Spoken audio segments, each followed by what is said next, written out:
Hello, you wonderful people, and welcome to another episode of Crime Centric. This being a show where we talk about crime dramas that I watch. For today's episode, I'm going to talk about Wedding Season, Season 1, Episode 4. Great episode. A lot of really interesting things went down in this episode, so let's break it down. Well, first and foremost, we're picking up with the whole Conrad situation, and it seems like it was a combination. I was right on kind of both. Both the things I kind of theorized last episode. It seems like it's a combination of the two. That yes, she was pretending to be someone else when she married him, but it wasn't like she is a grifter, but she got close to him for some very specific reason we never found out. And at the time, she was going by the name Kira. So, but apparently she screwed him over and he landed in jail. Which I love that this is a recurring joke where Stefan's like, how do you get blacklisted from being a criminal? Which, I totally get it. You can get, just like you could get blacklisted in a career path. Like, oh, if you do something shady, it could spread out to the rest of your career. Other people in that same field who are like, yeah, we're not going to hire you because of X, Y, and Z, right? Same thing in this case. Whatever went down, whatever debacle happened between Kira, and Conrad, it basically screwed up his name that basically, well, because it's connected to the block, and that's the organization or whatever that's after her right now, who, Fred was working with and everything, but basically they blacklisted anyone that had any connection to her because of all the shenanigans she's been up with him. So the question is, she went in after the Delaney's. I'm curious, could it be that Katie or Kira used to be part of the block, and then she left the block to kind of go on her own way, and she's trying to screw them out of or maybe either she was directly a part of it, or maybe she was connected to someone that was a part of it, or maybe she got close to someone who was a part of it. Maybe she could have done her grifter thing, and she found out about, them going after the Delaney's, and they ended up getting to the Delaney's first. Well, she got to the Delaney's, but then they tried to kill everyone and pin it on her because I don't know. I'm spitballing so many theories, but it could be they killed the Delaney's just to take Katie down. They wouldn't put Katie in a spot where they could find her and kill her themselves because, obviously, jumping ahead a little bit, the Las Vegas thing, she stole something there that's related to the Delaney's. So maybe it's some kind of insurance policy that the Delaney's had against people related to the block. It feels like this is all part of a much bigger job. But the question is whether Katie's a good guy or bad guy. She could be someone that's like, oh, she was a bad guy, but then it could be, once again, it's like, oh, it's the CIA, MI5 and type of situation. It could be she was a criminal, but criminals do get, poached by official government organizations, just like hackers. You go from a black hat to a white hat.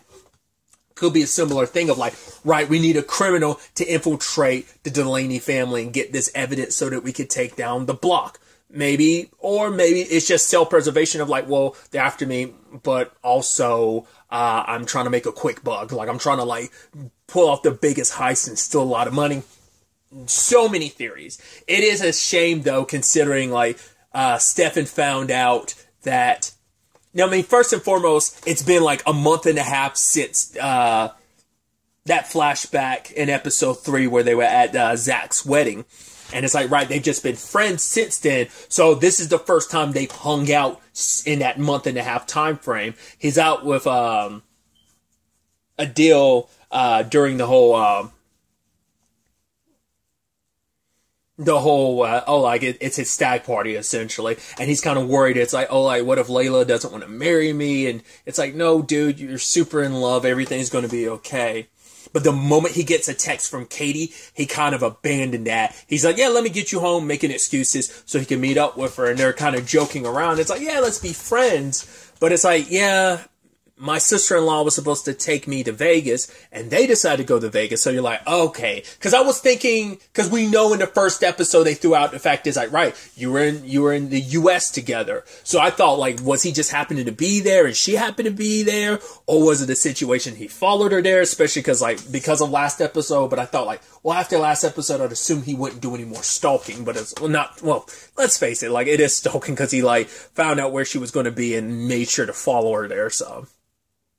But she invited him and you're okay, so what's up with that? Then you find out she puts him at the table, blackjack, and she's making him win over and over again. And she basically threw him to the wolves. And now it's wait, you knew what was going to happen to me? He got the shit beat out of him. Granted, luckily she came through in the end and saved him. But she's all kinds of messed up by the fact that she's like, I bet you enjoy hearing my British accent. It's like, oh yeah, I super enjoyed hearing your British accent while I was down here getting recovering from getting this shit kicked out of me. I'm like, the fact that and that's also makes me go back, why were you such a dick in episode 2?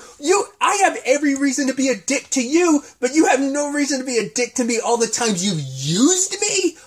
That sucks. That's why I'm just like, wow, once again, I think it plays into the fact that, like Katie said last episode, I'm just so used to working alone, but I'm still like, in retrospect, I was like, you had no, like, higher ground to stand on when it came to, like, being a dick to him in episode 2, being like, oh, he's useless and saying all this, especially because he wasn't that useless, apparently, because you kept using him over and over again, so.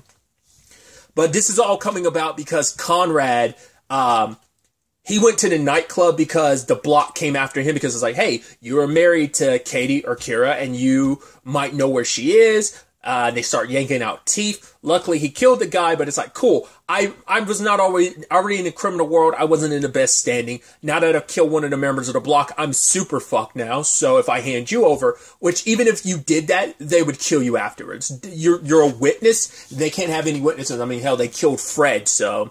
Makes you wonder, did Fred sell out his family or not? I mean, does Fred not even know, like, Fred probably knew, like, okay, the block, I wonder, because it's like, right, the whole point that Stefan made in episode 2 was like, right, the fact is he didn't immediately, he's so quick to believe, like, oh, you had nothing to do with his family's death, it's because he had to be involved. Because my thinking was, maybe he actually believed she did do it and was selling her out to the block, but it's like, no, like, he knew the block, well, I was about to say, he knows the block killed his family because he has no love lost for his family. So he's probably like, yeah, go ahead, kill my family. I'm going to get a little slice of the pie. I'm going to get my own, like, almost like finder's fee for you killing the rest of my family. He's like, he made it clear he had no love for the rest of that family. So, but it's like, right, you're a loose end. And Conrad would have eventually been one, even if he had handed over Katie. So.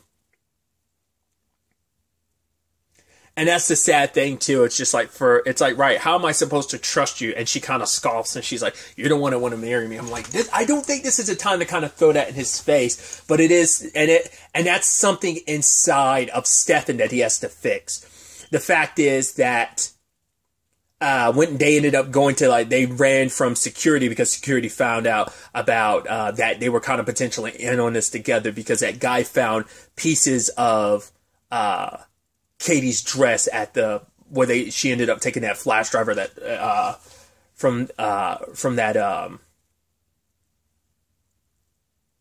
hard drive room.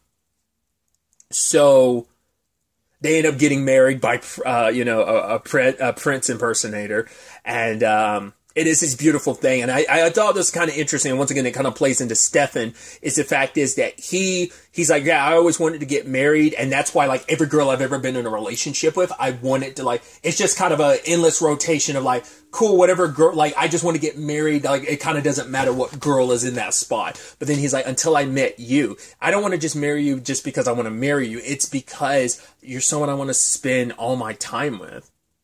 But the sad thing is that comes in conflict with his friends. And it's like, this isn't the first time it's happened. Katie's just the latest example of you're always putting your friends second to a girl. It's like, it's supposed to be kind of like a bros before ladies that you just met and just madly in love with and you're willing to just kind of like immediately pop the question towards, just because it's like, right, even with Vanessa, it's like you knew what the state of that relationship was and you wanted to get married just for the sake of getting married. It's like, did you really believe it was going to fix things? Once again, sometimes people believe like that's one way, like on some level thinking like, right, if we can get married, we can start working on things, we'll figure things out. It's like, probably, if you're not in a good place from the beginning of your relationship and you add in marriage, which is going to add stressors, and then the same thing with like a baby, it's like, it's not a